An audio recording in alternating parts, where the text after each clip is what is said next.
All right, quiet on the set. All right, got you. This weekend SEC football promo. Take two. Hey there, ladies and gentlemen, boys and girls. It's your guy, Mr. Fingaz, coming to you live from Zagnif Central. Hey, and I'm Collin P., your brother from another. What it is, showbiz? I will tell you what it is, showbiz. You guys, welcome to this week's edition of This Week in SEC Football. But before we get started, do us a little favor. If you're watching us on the YouTube, go ahead and hit the like and subscribe button if you have not done so already. We appreciate you much. And if you want to be a contributor to the show, a little something to help the cause, right down there in the bottom, in the lower third, in the crawl, rolling across your screen is the address for our Patreon page. We got some great perks for those of you that are contributors and regular viewers of the show, because we appreciate you so very, very much. So, Collin, my man, I think it's time to get this show started. What you say? My man, let's lay the hammer down. Oh, you know we gonna do something before two something. Club Shay coming right at you right after this.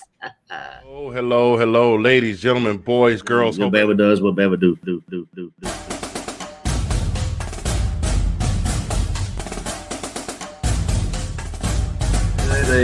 They were giving Alabama like Alabama was this, and Alabama didn't lose their two stars. Did not show up that day, or was it? You watch the same It's offense more like I've noticed it's more of a passing. Hey, who knows? It might have been, might have not been. Who knows? But then again, that's why they call it football. I mean, oh man, that's definitely going on the blooper reel. When you do that, boys, I think of Norbert. Oh my God, we have a dandelion encrusted rib.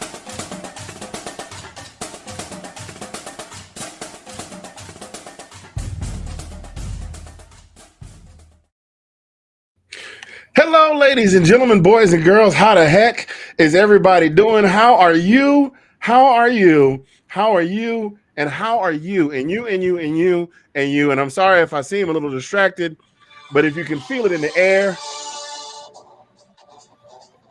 if you can you smell it in the air?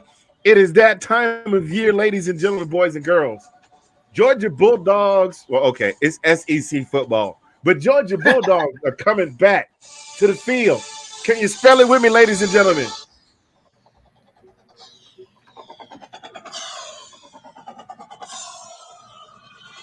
Man, it's about to go down, bro. It cut short. It cut short. All I can say is, man, dog, I am stoked. I had never been excited. I haven't been this excited for a season opener since the 1981 season opener. We know what happened back in 1980, and we had that 1981 season opener, but we were ready. The boys came out. They did the doggone thing. They fell just a little bit short, but it was okay because we had that national championship. Yes, and we got the national championship this past January, and the dogs are ready to take the field again. Boy, folks are already in the chat, lighting us up. Nathan Snell, Sean Spencer. What is this new? There's this new trend now. Everybody want to be first now. First. I know you was there. I know you was there. There's Nathan Snell, Sean second and third. Look, yep, you right, boy. It's about to be. Look, it's about to be this week in University of Georgia football. Get ready. Get ready. I'm like Sean Spencer. Let's go. Dude, I tell you what, I was on that show last Saturday morning. You saw how hype I was. I was ready to jump through the computer screen, man. I was ready to go just see college football back in action. Man, oh man, oh man. Brother, I'm telling you what. Look. It's like I can't even talk right now. That's how excited I am, man. Like I can hear, I can hear that lone trumpeter playing the opening strains of "Glory, Glory to Old Georgia," the battle hymn of the Bulldog Nation. And I can hear Larry Munson.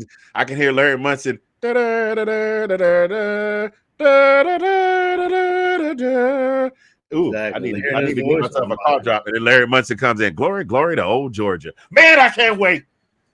Yes, sir. I can't wait. Look, man, I'm gonna get some snacks. I don't think I'm gonna leave the house. I'm gonna be just in front of the TV like.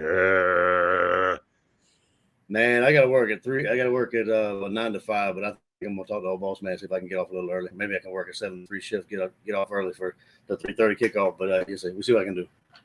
Now, Sean Spencer, I'm just listen. Normally, I do not let Cat Williams out very often on this show because this is an SEC show. So every now and again, we bring out Shay Shay because Shay Shay at least played football in Georgia, even though he didn't play for the Georgia Dogs. But I'm about to tell you right now, there's nothing you can do or say that is gonna steal my joy right now, boo boo. Because the men that wear the red and black is getting ready to take the field this weekend, and that does not even sound right. And that does not even sound right. Cat Williams' voice, I can't do it. I can't look, can't do it. Mike Singletary, can't do it. Can't do it. Can't do it. Still getting over that weekend here, man. It's a dangerous, man. When you come to Northern Virginia and meet up with your boys, lose that voice, bruh. Look, man. Look, we got to figure out a way next year to get you and the Godfather of Let's Talk Football out here to Norman for that matchup in Oklahoma. Oh, I'm down. Because your boy is gonna be there, and we need to get tickets this year because they already looking like the cheap ones. The cheap ones are at about $100 a seat, and you can still get some pretty close to the field in good spot. But you wait till this time next year, it's gonna be stupid. Hey, I already told you I got family out there, so hey, I'm down the road.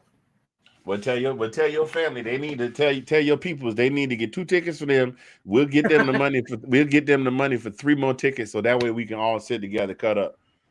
Cause I ain't trying to be in the end zone and I'm pointing at you and you sitting behind the band and Sean is all the way up in the nosebleed seats. Hey, we were there. We were just there. Now we gotta be together. Right. So, ladies and gentlemen, if you don't know what show this is, it is This Week in SEC Football. I am Mr. Fingaz coming to you from Zagnif Live in the heart of Oklahoma City. And that fella right there, look, I actually got you to the right side this time. It is the brother from another, the sexy mother Hubbard, the ace of base in the place, in your face. I am very happy to be here. Collin P. from the DMV talking to SEC. I switched it up for you, Sean Spencer. There you go. You like it. How you doing, baby boy? Oh man, I'm doing great. Like I said, man, I was privileged enough to sit down with Sean and the rest of the Let's Talk College Football crew. Man, I had such a blast. Let me talk a little bit about Georgia football, man, and it just got me even more excited, dude. You know what I'm saying? Just let them know. I mean, even if we had football this past weekend, we got the upper echelon. I like to say this weekend coming up. Hey, look, why you joking? We gonna get into that story in a minute, but it looked a little bit like we had some upper echelon playing on Saturday night. Matter of fact, Texas need to go ahead and let Vandy take this slogan. The way they was looking. We're back, brother. I've been telling people, don't sleep on Vandy. I'm telling you, not like Vandy has ever really been there, but bruh. Matter of fact, we just gonna go ahead and jump in. We're gonna go ahead and jump right into that, man.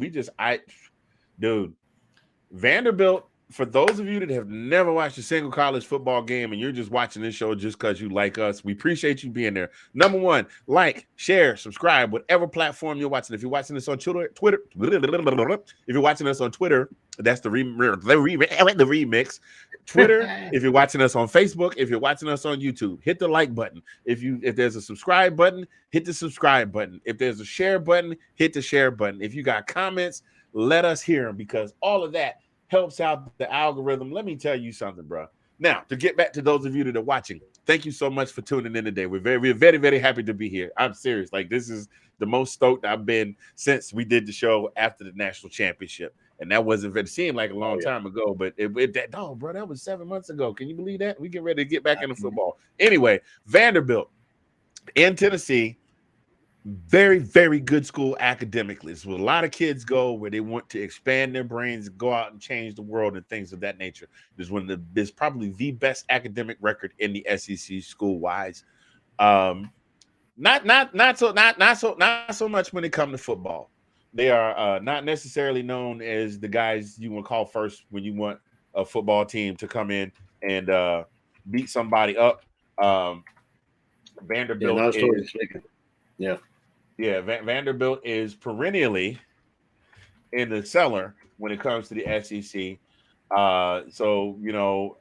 Their coach Clark Lee came out this year and made a very bold statement in SEC Media Days just a few weeks ago, and he said, "We are going to be in a few short years. We are going to be the best team in all of college football, not just the SEC." He said all of college football, and he said that with his whole chest and was not ashamed to say it. Um, so damn, I didn't know Jay Cutler went to. I didn't know Jay Cutler came from Vanderbilt. Watch out now. Okay, alrighty then. Well, historically, they have always been in the cellar dwellers, and they have not won a season opener since 2018, 2018, 2016. It's been a minute since they've won a season opener, and it has been a long time since they won like they won. They showed up this past Saturday, and they absolutely mollywop. They beat them like they stole something. They went Yeah. into Hawaii. They said, "Give me all your pineapples." They said, "Give me all your fish." I'm taking all the flower wreaths I got laid 800 times. I'm taking over the Dole Pineapple Station. We are the best. Get off the beach. We all surfing. They just went in and kicked them in the teeth. It was like they're on 63 vacation, man. And, on vacation, just go in there, play a little football on the side. That's all it was. 63 to 10. Okay, look, Sean, I know what you're saying. Listen, I know what you're saying. I feel you. They had a whole lot of players. But you have to understand, this is still Vanderbilt we're talking about. Vanderbilt has played lesser group of 5 teams and lost by double digits. Do you understand what I'm saying to you? I'm not talking about I'm not talking about a really good group of 5 team. I'm talking about a group of 5 team that's in the same boat as Vanderbilt and they've still But lost by double digits. brother, that goes back to what we were talking about earlier before even a snap has been snapped. Is Clark Lee talking about what he's talking? Do you think that had that played a factor in them boys playing like they did? I mean, I know it's Hawaii. I know they had 50. I mean, they had player problems, but I mean, given that, having a coach talk like that, I mean, it's got to pump your team up a little bit, Yeah. 10-8, that's pretty doggone fast. Now that's still not world class speed because the world class runners are running in the 9.6, 9.7 range, but that's damn fast. That is damn fast. To answer your question, Nathan Snell, everybody is not an NFL encyclopedia. No, I did not know Jay Cutler went to Vanderbilt. I wasn't even a follower of the team he played for, so I did not feel so inclined as to ascertain where from he achieved his undergraduate college degree. Thank you very much. A big words is Georgia boy right here. Yeah, I had to pull out the big vocabulary. I had to pull out the big vocabulary for real. And you know what? Yeah, just to interrupt there just for a minute. He had 146 yards and 2 touchdowns, quarterback rating of 69.6. So I mean, he's got some weapons. He played a great game. I mean, all told, 197 yards passing because AJ Swan got in and got a few reps in, and 440. He ran 87 yards for a touchdown. So I mean, that was one of the highlights. So yeah, as a matter of fact, he was their leading rusher with 163 yards. He had 2 touchdowns on the ground. He had 2 passing touchdowns, 2 touchdowns on the ground. Yes, it was. I mean, if it were any other team other than Hawaii, they would be saying it was a Heisman-like performance. But still, we're talking about. I am with you on everything that you gentlemen are saying, Sean and Nate. But you have to understand the Vanderbilt that Collin and I know that Collin and I have been following for decades never showed up like this ever against anybody. And so for them to show up, as the song say, they understood the assignment and they knocked it out of the park. So big shouts out to Vanderbilt for Vandy could easily go 3-0 this year. We might have to bring him on here. Explain yourself. Nobody expects a Spanish Inquisition. Let's focus on today and not yesterday. SEC. Do you understand the words that are coming out of my mouth? Let me stop playing. Listen, this is what I've been saying all along since I've been coming on these shows. When you play a team like this that is not ready, you are supposed to run over them. You're supposed to beat them in the ground. You're supposed to beat them in the ground. You're supposed to run them in the dirt. You're supposed to, as Herman Boone, the late Herman Boone, the coach of the great T.C. Williams Titans used to say, agile, mobile, hostile. You miss an assignment, you run a mile. You fumble the ball, you run a mile. You drop a pass, you run a mile. you fumble the ball, I will break my foot off in your John Brown hind parts, and then you will run a mile. Now, That's right. looking at their schedule, that's a big confidence booster for their coach to come in and say, we could see us being at the creme de la creme of college football in a few years. And for them to come out like this, that just backed up everything. I'm pretty sure he gave a heck of a victory speech in the locker room. But I'm gonna I'm back sure up. he I'm did. gonna back up because I've had verbal diarrhea because I'm excited about being here. I'm gonna let you give your take on what you thought about this win, man. Well, no, it's a statement win as far as I'm concerned, be it Hawaii or whatever. I mean, how you said before, like we haven't seen Hawaii. We haven't seen Vanderbilt play this type of football game, regardless if it was Hawaii. They're going through some player troubles and that kind of stuff. But I mean, how big is it that your coach went out there and said what he said, having everybody laugh at him, thinking he's full of what and blah blah blah. But like I said again, even though it was Hawaii, it was a statement win for that football team. It may not be for the SEC as a whole, or you and I, or somebody that knows Vanderbilt, but for that team, I know it was leaps and bounds, and it's a confidence booster for those guys.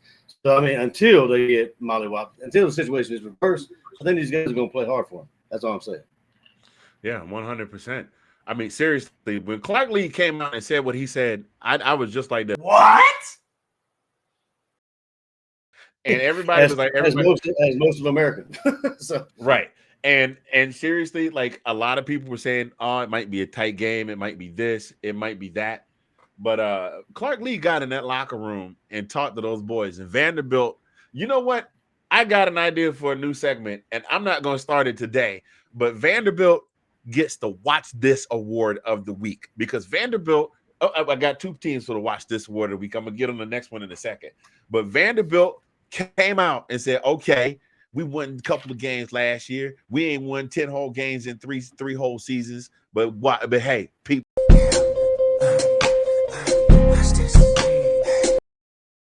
So Vanderbilt gets the Watch This Award of the Week. They are one of the winners of the Watch This Award of the Week from this week in SEC. Congratulations to them and their win. Their schedule's looking a little light, so they could definitely go 3-0, possibly 4-0. Man, could you imagine? Could you imagine Vanderbilt ripping off 4 straight wins? Well, hell, I yeah, couldn't imagine. I couldn't imagine them winning by 53 before Saturday. So, yeah. I mean, you man, know what? honestly, they came back. I mean, they got a lot of their players back. I mean, like they got 80% of their O line come back, and then you got 70% of their D return. So I mean, it's having that player experience last year, maybe these guys are getting better. I mean, honestly, to answer your question, no, I didn't expect to beat down like I saw this weekend. So I did Yeah. not. So Now, our second nominee and winner of the Watch This Award this week, many of you, those of you that hadn't heard, Florida A&M University had to play the Tar Heels of the University of North Carolina. Shout out to our guy, Sean Spencer, big time Tar Heels fan. He's at home right now going, Tar Heels, Tar Heels. FAMU, not not necessarily known as a powerhouse, but a far better than decent team in the Southwest Athletic Conference. They are an HBCU, a historically black college and university, and they weren't supposed to go into North Carolina and do what they did. And no, on Thursday, they found out that over half their team was ineligible to play. Now, further investigation into the situation has shown that it wasn't that the guys were academically ineligible. It was things like their advisors were telling them that they only needed so many credits in order to complete this year. Like they had the GPAs, but they were getting bad advice. They were having problems getting registered for classes. I attended HBCU at Savannah State University. I can attest that registration is a pain in the butt. That's why I always pre-registered about halfway through the term because no way in hell I was spending an entire workday standing in the administration building trying to get registered for classes. But those guys came in there and they hung with UNC for at least 2.5 quarters. UNC eventually did open it up, but to the Rattlers of Florida A&M University, you also get the Watch This Award.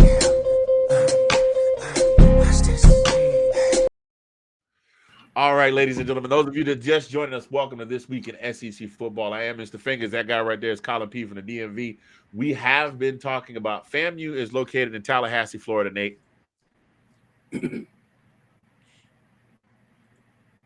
Yeah, Sean. They only had 3 starters out, but they did. But I mean, yeah, they had 3 starters out, but a lot of those guys were their backup, and they only traveled with 6 or 7 offensive linemen. And if you remember, 2 or 3 of them went out. So now I'm gonna give Northwestern their props too.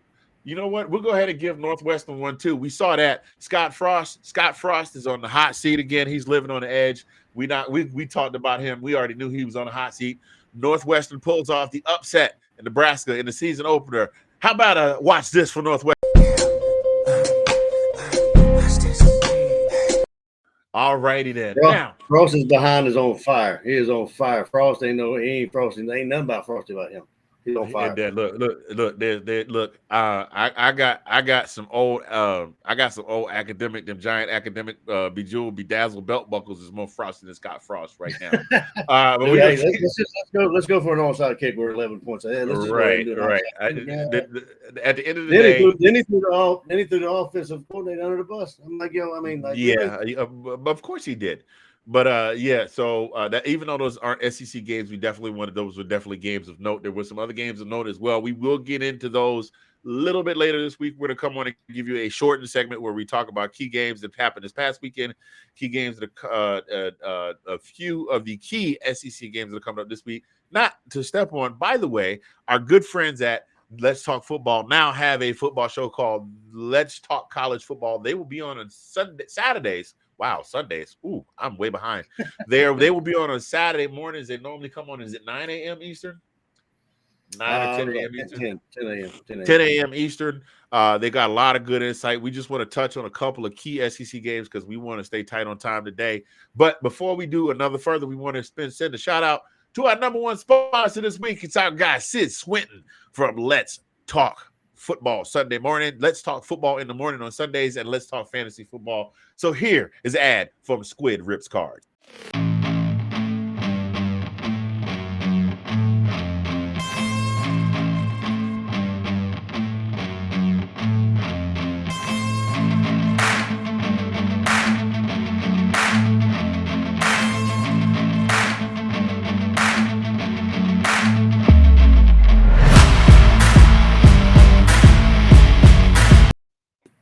Yes, indeed. Go over there, hit our guy up at Squid Rips Cards on TikTok. He's on twice a week. You need football cards, he's got football cards. Ladies and gentlemen, boys and girls, we do thank you for joining us. Kate Alverson, hello. Thank you for popping in and saying hello to us in the comments. Our guy, Cal Yacy, fellow Falcons fan, rise up. The Falcons finished the preseason 2-1. We know that doesn't mean squat because neither does a 26-3 lead in the Super Bowl, but we'll talk about that another time. But you listen, we know what you all came for.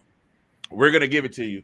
We know there's a game coming up. I don't know why that's still highlighted. I thought I had unhighlighted that. Let me unhighlight that real quick. But we know that there's a game coming up, and you know that there's a game coming up, and we, Collin and I, are very excited about it, as is the rest of Bulldog Nation. As Larry Munson would say, let all the Bulldog Nation now rally around the men who wear the red and black with 2 simple words that best exemplify the spirit of the Bulldog Nation. Go Dogs. So guess what, y'all? Guess who's playing this week? That's right. Number 3, University of Georgia, the returning national champions, playing in Atlanta at Mercedes-Benz Stadium versus number 11 Oregon Ducks. The Oregon Ducks, of course, led by the former defensive coordinator, the mastermind behind that incredible defense last year that broke all sorts of records, Dan Lanning. Collin, I'm going to come to you with this. Where do you think this is going to go? Yeah, no, like we said before, it's going to be the litmus test this year for how our season is probably going to go. I mean, I think we're picked to be more than a 2-touchdown or close to a 2-touchdown favorite. I am wearing the black jerseys because I think they did tell the student body to black out the stadium, so I'm representing here. So, but it's going to be a great game, I think, because you had then you had Bo Nix from Auburn go there to transfer there to be their quarterback, and you have Dan Lanning as the head coach, so he knows a little bit about Georgia football. So, and just to go along with that, I saw Stetson Bennett's press conference, And that was one of the questions posed to him was, are you worried about Dan Lanning, about what he knows and what he doesn't know? He said you can't fall into that. You can't think about that kind of stuff. You just got to go out there and play football, which that's he said a mouthful. You can't worry about what he knows and what he doesn't know. You just go out and play the football that you know how to play. But I think it's going to be a great game, and I'm really happy that it's in Atlanta at the Chick-fil-A kickoff game at Mercedes. It's going to show, like, they said that if our defense takes a step back, you know what I mean? If they if we take a step back like people thought we were going to do, it remains to be seen. But I think we have a lot of people that are, next man up, that I think, we have enough talent to not step back as far as people think. What's your lookout on this? Well, this is what I got. The offense that Dan Lanning is coming into, we got a first-year head coach in Dan Lanning. Okay, now we know that Dan Lanning is definitely a defensive guru. What in the world is that? That was not me. Was that you? I don't know what you're talking about. I don't know. Some strange music. Some strange music decided to jump in and decided to play. That wasn't me. Dan Lanning, we know that he's a defensive guru, but and we know that he did lose a goodly amount of starters. But the starters that he does have, they are 82 combined starts between his offensive linemen. So he's 82 combined starts. That's pretty doggone impressive. He's got George Moore was the only starter that he lost from the offensive line. He's got you got Jackson Powers Johnson, who got a few starts his freshman year and is returning. They did lose Jonah Miller, Jalen Jeffers, Jonathan Dennis, Logan Sagapulu, and Kai Arneson that all transferred. And these guys were rotational guys that come in for certain sets. But they did lose those. But the returning group they got a good solid returning group coming back. They got some signees coming in: Josh Connerly, Dave Luley, Kawika Rogers. That's an interesting name. That's a mouthful. And Michael Wooten. A lot of guys got banged up this spring, so they went. So Dan Lanning definitely dipped into the transfer portal. It's a smart move on the part of a new coach. It's like, I got some guys banged up. I lost some guys. Let me get some big bangers in here to shore up this offensive line. Looking at just in terms of, I know that you really can't count on. You can't really go by last year's records, but last five. Now this is Oregon's last 5 games. They include the bowl game. They lost by 15 to OU. They lost by 28 to Utah. They turned around and beat Oregon State, but then they lost again to Utah in the conference championship. But then they wound up pulling up the big 14-point win in the yes, sir. AJ, college football is back, sir. Welcome. That's my boy AJ Johnson. He's the guy that got the Bama Does What Bama Do sweatshirt for his daughter. Oh, no kidding. Thanks, man. Appreciate you. Whose daughter who's on campus right now in Tuscaloosa. So, and then of course we know how Georgia's season went. Their sole loss the entire season being the conference championship. But Oregon does return a solid group of guys as starters at offense. Let me ask you this. Let me just interrupt there just for a second. What do you think Bo Nix is going to do? You think he's going to show his behind? You think what do you think is going to come out with him? Well, I joked a lot about him. I joked a lot about him being Mr. Happy Feet, but a discussion offline with the Godfather. That's how I'm going to refer to you from now on, Mr. Spencer. If I say the Godfather, I'm referring to you. The discussion that I was having with the Godfather was that he's gonna have a better offensive line this year. So is he going to have Happy Feet as much, or is he going to be more of the pocket passer? I mean, having that option, having a better offensive line will allow them to have more design plays like they had at Ole Miss, where Matt Corral could take off and run if it was a design play where it's like, go through your reads, and if you got nothing, come back, and if you got nothing, then you can take, if you got that time, boom, boom, boom. Yeah, you got holes to run through. So and that's a very good point. I'm not a guy who's going to dig my heels in the ground and say, Bo Nix is a horrible quarterback, but No. we know what sample size we saw. All I have to go on is the sample size I saw at Auburn last year. He wound up getting benched for TJ Finley, or actually he got hurt, and TJ Finley came in. Who, by the way, shout outs to TJ Finley getting the start in week 1 in Auburn. We'll talk about him in our show a little bit later this week. But yeah, I think it's going to be. I still think Georgia wins by no less than 10. Now, looking at the odds as they have them right now, ESPN has got Georgia as a 91.5% favorite to win. Here it goes Yeah. again. There it goes again. That doggone thing, that ad decided to pop up. I got an ad on the website here where I went to pull up the odds. Um, so I don't see it being as big a blowout as it could have been last year if Lanning was still our DC and we still had at least 50% of the defensive squad that we had. But I do think our defensive guys are going to step up and make big plays. You are going to have some guys that are going to be a little inexperienced. I mean, granted, Dan Lanning knows, he worked with Kirby Smart, so he knows. But you did mention that Bobo left Oregon and is now back at University of Georgia. Yeah, he's back. He's back at the University of Georgia. He left there. I don't know if he was on the way out. I have no information on that, but I just realized that he did. I didn't know he was at Oregon, to be honest with you. Yeah, he came back, and then yeah. So I don't know. I mean, I think you're right, and I agree with you totally. I mean, having an offensive line and that protection gives you a chance to be the quarterback that you actually are. You know what I'm saying? Because I didn't think he had that at Auburn. Because I mean, the offensive line collapsed, and I mean, maybe it was not that he just took off when it kind of got close to him. Maybe it was just like he had to run for his life. But it may maybe a difference. When you have that kind of protection, maybe he can sit in the pocket, sit and make his checks and check downs and that kind of stuff. But it remains to be seen, and I hope our defense is ready for it. That's all I can say. Well, since you mentioned the defense and since you told me what you told me before the show start, here's your time to shine, sir. Question from the audience. Can you give us some guys to watch for on defense and why you think they'll shine? I'll give you one right here. So I have a number one that I just read. So Michael Williams. So he got the props from the one and only Nolan Smith. He said he actually reminds you of Trayvon Walker.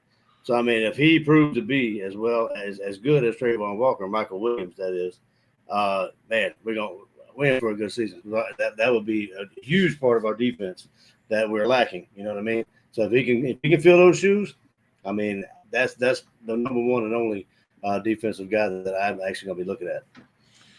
Okay, well, I personally is just as fun in terms of secondary because Bo Nix, even though he's known to take off and go running, he had a good arm, so he can get the ball downfield, and that's where I'm looking for our number one guy, the hero of the day in the national championship, Oh, yeah. Mr. Yeah. Keely Ringo.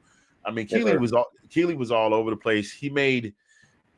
There were some times where he made plays that looked like dumb penalties, but case in point, I forgot which team it was that we were playing against. I think it was Kentucky, and Levis took a good shot downfield. It was easily 50-55 yard pass, and Ringo took the pass interference call because the pass interference call in college is only a 15-yard penalty.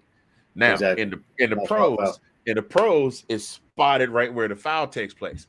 In college football, it's a 15-yard penalty, and they were still on the other side of the 50-yard line, so they only got the advanced 15 yards. And defense stepped up, shut them down. They wound up having to punt the ball back over to Georgia.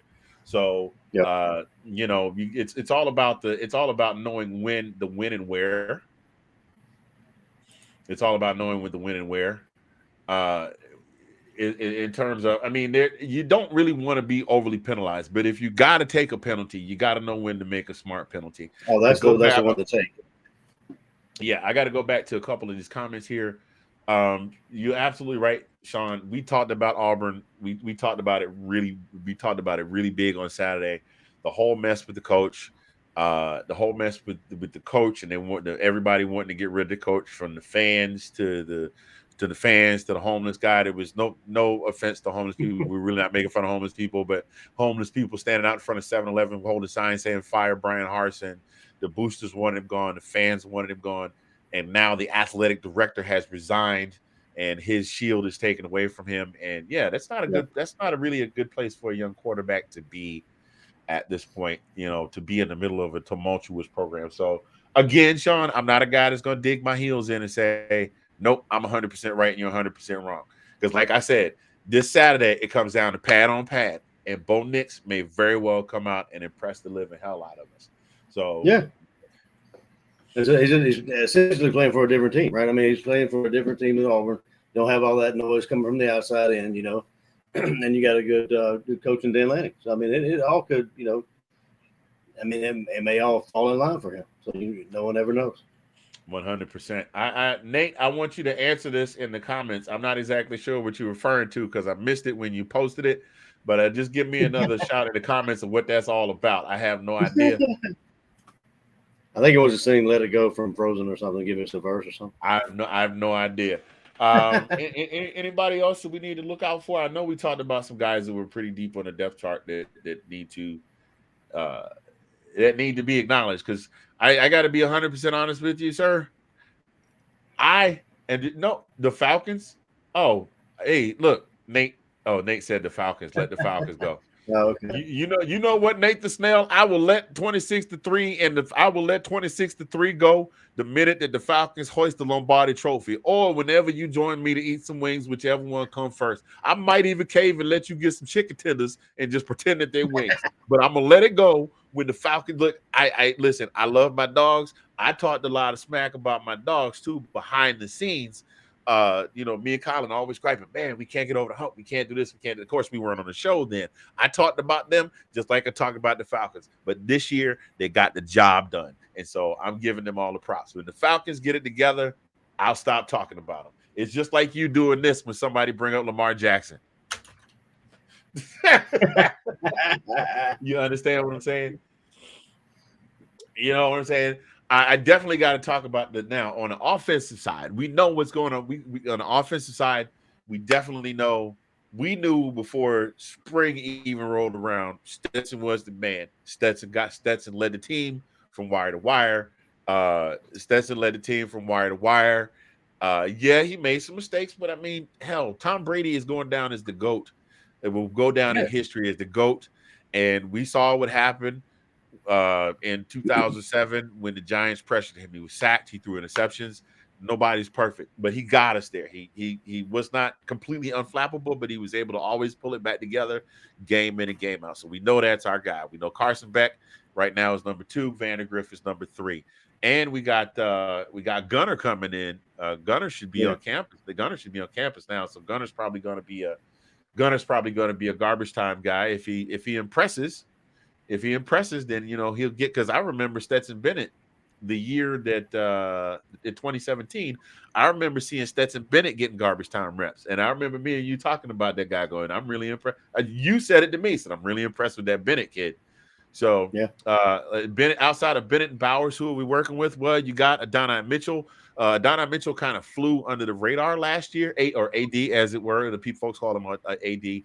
AD kind of flew under the radar, but he really jumped up in the spotlight when he caught that, dime. I mean, Bennett put it where only Mitchell could get it. It was almost him reaching around the defender's neck to get it. But that would put him in the spotlight. But he had been making plays like that all season. We also have returning sophomore Ladd McConkey. Ladd McConkey was an absolute stud. And the kid's got wheels. Like Bowers is more of a bruiser who's got some good speed, but he's also got good hands and he can challenge for the balls. But McConkey is the kid that can make those over-the-shoulder catches streaking down the field. And once he gets that ball, he's got wheels. But bro, talk about the backfield. We got Kendall Milton. We got McIntosh. We got all these guys coming. We got a 3-headed monster at the backfield. So, I mean, then we got Robinson coming in. I want to see what he is. I mean, big bruiser. I want to see what he Robinson. Oh, my God. Debo. That boy, Debo. Listen, I if you have not seen, those of you that aren't familiar, if you haven't seen this kid, look up Branson Robinson online. If you thought Elijah Holyfield was a monster, this boy makes Elijah Holyfield look like he's coming out of high school too, man. So he's young. He's still this is a kid coming out of high school, so he's still got a lot of he still got some work to do. As far, I mean, he could still get more. We hope he doesn't get injured, but we also have Kendall coming back. And as you saw, Kendall, if Kendall gets in the open field, you're not catching him. We hope that he's fully recovered from that injury. Eric Gilbert I love Eric Gilbert. I haven't had a chance to see him play for us yet, and he was just in a car wreck today in Athens. I saw that. Yeah. Go ahead. Go ahead. Now, I did read that he totaled his car, but all reports are saying that he actually will be good for this weekend. That he Okay. miraculously has been unscathed. I mean, he's probably going to be sore, but I don't think there's any kind of life threatening or any kind of injuries to him from what the reports are saying. But yeah, he totaled his car. I don't know the whole story behind the incident, but yeah, he is. I think Kirby actually talked about him today during his press conference, and barring any setbacks, he should be ready to go this weekend. Okay, outstanding. Like that was I saw that report right before we came in here to log on. I Yeah, said, crap, and I really didn't have the time to look into it and see what had happened. All I saw was that he was in a car accident. So thank you for that update. SEC Freshman of the Year, LSU. He was out last year. He took some. I think he took mental health. It just took some time for mental health to get himself together. But yes, I like him. I can't wait to see what he can do with what we got, with what we have. I mean, you know what I'm saying? I can't wait to see what he can do with what we have, what we're bringing to the table. I'm stoked about it. Do I think he can challenge Bowers? Could be. Could be. I mean, Georgia is one thing Georgia is known for is stocking up on wide receivers and tight ends. And I mean, with the number of guys we got, if you got Bowers, you got Mitchell, you got McConkey, you got Gilbert, Big O. Yeah, you got Big O. I mean, somebody's not going to get. It's just like Tampa. Somebody in there somewhere is not going to get as many touches as they want.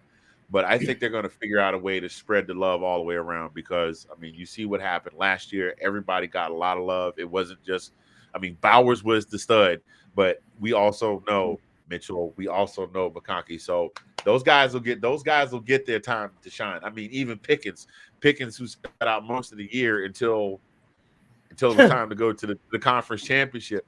Yeah, I mean, he got his love and he got his touches. God, I can't wait to see Pickens play. Side note, that kid is going to do some damage in Pittsburgh. Anyway, to answer a question earlier, what do we think about what our rookies are doing in the NFL? I love.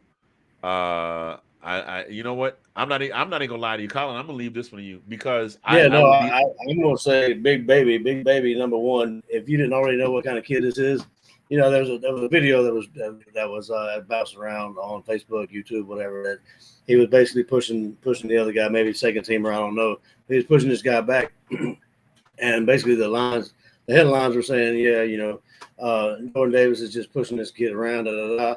What did Jordan Davis do? He went to a press conference when he was doing his his weekly talk or whatever. He said, "Hey man, the guy that I was playing with, it just shows a piece of the story. You know what I'm saying? It's not that I was pushing him around. He was pushing me around just as much. So I mean, if you didn't already love a kid, I mean, come on. It just even if he could easily said, "Yeah, I'm the best." He could easily get that clout. He just ran with it. Even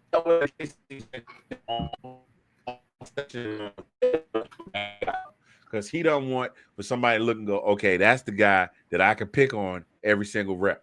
He's giving that dude some love, so they're like, yo, big baby's like, yo, you know what I'm saying? When you get somebody with some clout to vouch for you. Yeah, and do we even need to talk about Trayvon? I mean, Trayvon showing his behind right off the gate, like we knew he would. I mean, it's amazing to watch them reach this, next level and do as good as they are. I mean, they're good players, man. I mean, all our rookies that at the NFL. I mean, I can't wait to watch them. Yeah, 100%. So we're gonna get into this. So what is? Let's just go ahead and just get this game projection here, man. What do you think is going to be the score? Give me the score prediction for the game. What you got? You want a number? All right. I want numbers. You want numbers? All right. Let's see. I'll go. You know what? I'll go 42-10. Collin's got him at 42-10. Mr. Spencer, I'm gonna ask one from you. Nate, if you're watching, I want one from you too. I am going to say I was gonna say 38-10. I like 42. It's a bigger number, but I'm gonna stick with my 10 for Oregon. Actually, what I'm gonna do is I'm gonna give Oregon the benefit of the doubt. I'm gonna give them 17, but I'm gonna say that Georgia's gonna probably put up 45. So I'm gonna say 45-17. Sean's already given us his 37-28. He's given Oregon a lot more. Yeah, like I said, I don't doubt it. This Saturday is pad on pad. All the speculation is over. Once the pads start hitting pads, and the adrenaline, the butterflies are gone. Most of us here played football at some point, and you remember standing there at kickoff for that first kickoff, especially if you were on the special teams. You were out there, and that adrenaline was flowing. And once the referee and the kickoff went, boom! And as soon as you put pad on pad, it was time to get serious. So speculation is over. I just think that we put together a couple of four quarters of football games that I think, even if it is close at halftime, I think we're gonna pull away in the second half. That's all I'm saying. Yeah. That's why I think it's gonna be a bigger scoring game. So I mean, we may be close at halftime. All right.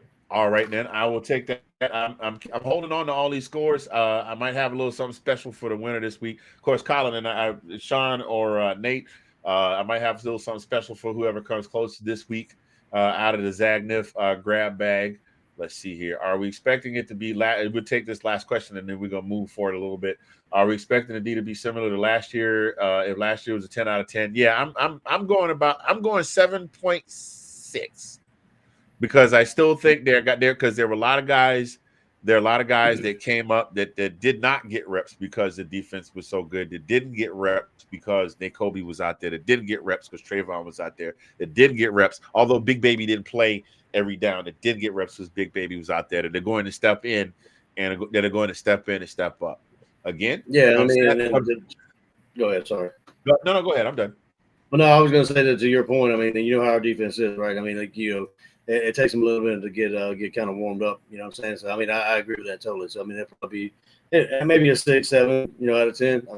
And once they get the cohesiveness and get used to playing with each other, I mean, like I said, it may take a couple of downs, maybe more downs than we actually think. But I mean, it's going to take them a little bit to get used to playing with each other and knowing assignments and that kind of stuff. So yeah, I think it's going to be 6 or 7. You say 6 or 7? Mm-hmm. So you thinking it'll start out at a 6 and it'll work its way up to a 7? So it's not going to be. That's what I think. Yeah. Yeah. And Sean's making some good points because the backups just not have been ready. We'll find all that out this weekend, which is 100% true. Did the secondary get any better? I can't say that it got any better. Knowing that we got Ringo back there, and oh my Lord, I feel bad. My man, they got the pick 6 in the Clemson game. I believe he's coming back this season also. Christopher. Yeah. All I know is Christopher. Yeah, I believe he'll be back also. Yeah, we lost a lot of them. We lost Scene, we lost a lot of people. Louis Scene, those guys are.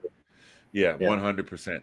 Well, ladies and gentlemen, we're going to move into our next segment, but before we do that,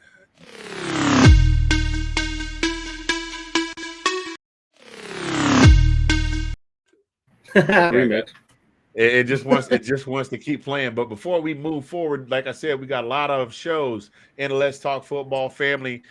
Here's a little preview, and I alluded to some of them. The Godfather, The Architect, along with our boy Nathan Snell. Check him out at One Nathan Snell on the Big Nate Sports Podcast. But here is the Let's Talk Football family of sports podcast lineup. Don't go.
Yes, indeed. There is your lineup right there, ladies and gentlemen.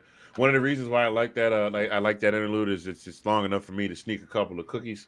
I got some EL fudge over here, so I got to sneak a Yay. couple of cookies during the interlude. But we're gonna keep this thing moving on along. Those of you just joining us, welcome. This week in SEC football, Mr. Fingaz, Collin P from the DMV in the SEC. We just got done wrapping up talking about game of the week, number 11 Oregon versus number 3 UGA. We got some side news and notes that we're gonna go through really quickly. Before we shut it down, let's see. I can take that one out. Side notes and news. Mainly, there's really only one story here one story here. You guys heard us all season long talk about a kid who worked really hard to get to the point of where to get to where he was in the football program that he was in, how he had to sit for 3 years plus a COVID year behind some real studs because the guys in front of him, it wasn't that he was good, it's just the guys in front of him were just that much more studly. Finally got, and then COVID shut some things down for a year or so. Finally got a chance to get out there, gave it all he got, had a 1,400-yard rushing season last year, absolute stud. Washington Commanders rookie Brian Robinson. It looked like he was going to take it. All stories were pointing to that he was going to take the starting job away from Gibson in DC, and he was going to get the majority of the touches. At some point, he was carjacked in DC. Carjacking. He's uncertain. This. Oh.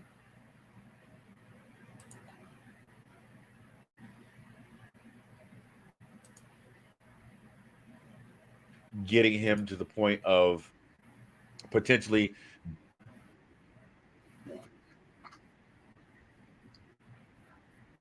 happen. It's I got nothing. I got nothing for it. Just it breaks my heart for the kid. I hope he makes a full recovery because we hear stories like this all the time. Guys that fight and scratch and they might not have come from the best of backgrounds and they get to the NFL and something tragic happens and then they just don't get that shot. So it broke my heart to see that too. I think, and all reports, I guess all reports are he's going to be okay, right? I mean, there's no life threatening, or I know he'd been shot how many times? I guess like 4 or 5 times. I guess it was. But I guess on reports I see that he's going to be okay. I mean, I'm not certain, but I just imagine. Yeah. So our prayers from the Let's Talk Football family go out to Brian Robinson and a swift recovery, and hopefully we'll be able to see you play on a gridiron soon, young man. Although you will never catch me here, you will never catch me saying your team slogan. Much love from this dog fan for you, sir. For sure. We hope, for sure. yeah, and we know that fans all across the world are hoping for your swift recovery. Let's see here. Now, this next story is a little bit lighter. I put the lighter story on the back end because I had to talk about it. We've talked about how the fans just absolutely ride the coaches at UGA about who they picked the quarterback and how people were mad because we let Justin Fields get away and we would have won another championship if he had played with us, and how he got Ohio State. And the year before that, the whole Jacob Eason was the guy coming in the 2017 season. He got hurt. Fromm came in, led the team all the way to the national championship, got the starting job the next year.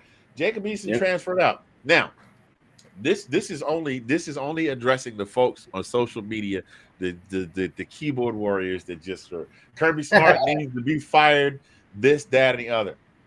Well, ladies and gentlemen, I just out of sheer morbid curiosity, I was watching a piece of, I think I had a preseason game on just for some background noise while I was doing some housework and stuff like that. And I happened to look up and see this stat. And Collin, if you remember, I believe the stat was Jacob Eason 2 of 3 for 75 yards and a pickle. Where is the savior of the 2017 Georgia Bulldogs now? Well, according to all reports, he's on the verge of getting cut from the Seattle Seahawks, his second NFL squad. Let's see what his stats. His stat line for the Colts last season, he played 3 games. He started 2.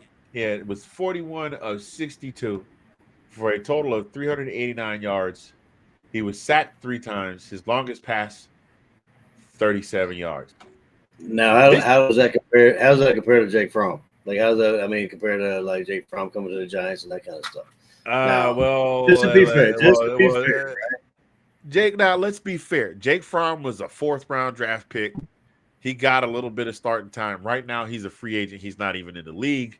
I think he's going. I think he's going to the I think booth. I think he's actually going to the yeah, I mean he's not even on somebody's practice squad. He's a free agent right now. But this is just to show the folks that want to yip yap yap and clickety clack clack and think they know more than the coaches, that sometimes they don't, and just the need to, in the words of Kenny Lamar, sit down and be humble. This year for the Seahawks, the savior of the University of Georgia Bulldogs, the year 2017. 2 games played, none started. 19 completions out of 39 attempts. 48.7% completion rating, a whopping total of 148 yards. Wow. 74 passing yards per game. His longest pass, 20 yards.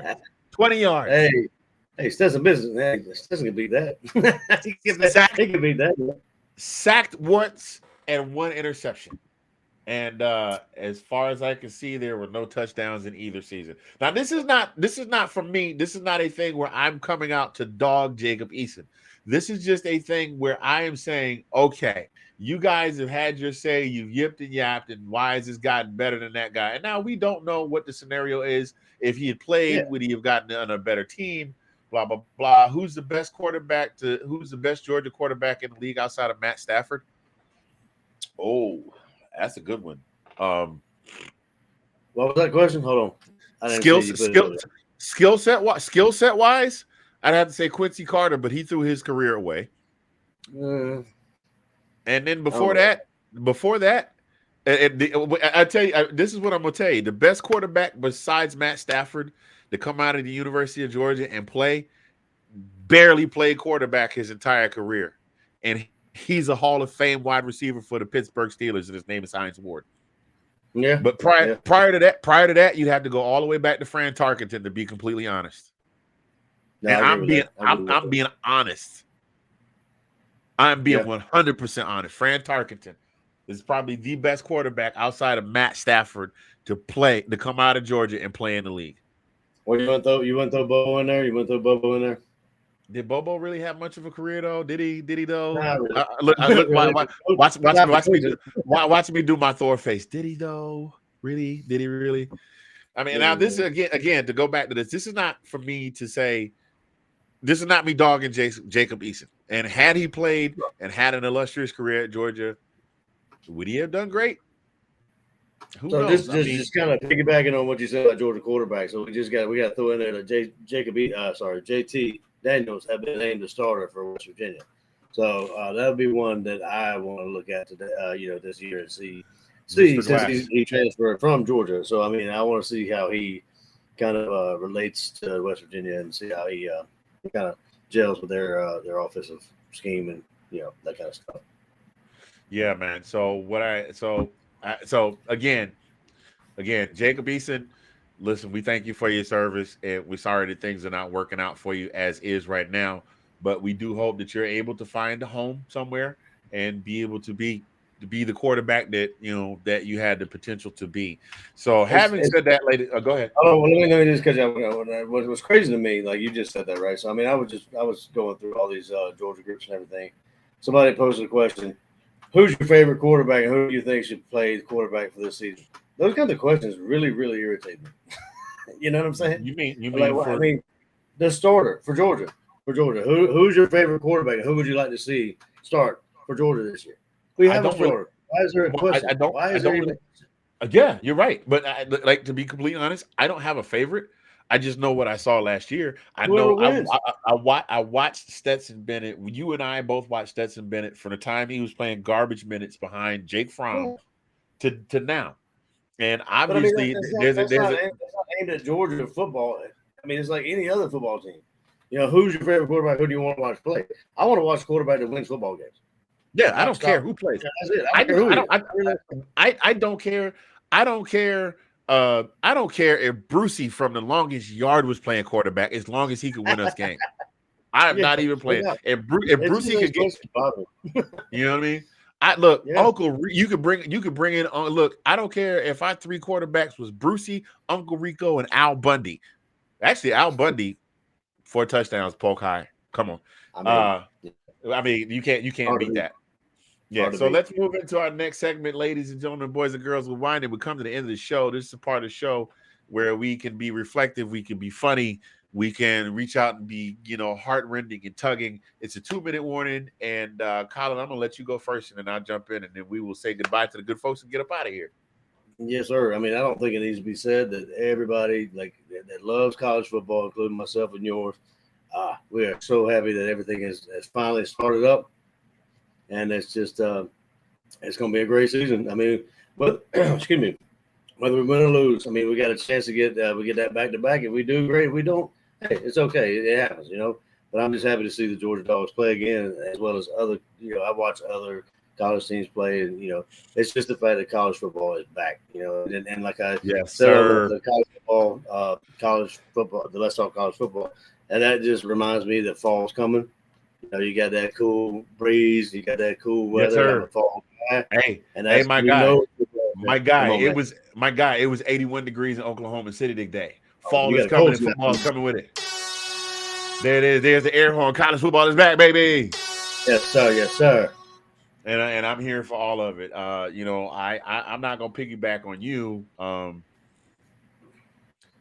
not gonna piggyback on you on what you said. I'm going to honestly, I'm just gonna say, listen, y'all have a great weekend. Be safe this weekend. It's a long weekend. A lot of things happen. People are gonna be out. It's gonna be the last grilling weekend of the summer, the last everything in the summer. Tons of people traveling. Just be safe and just remember to try and not let things get you uptight this weekend. Just try and relax and enjoy your weekend. So that's all I got for the 2-minute warning.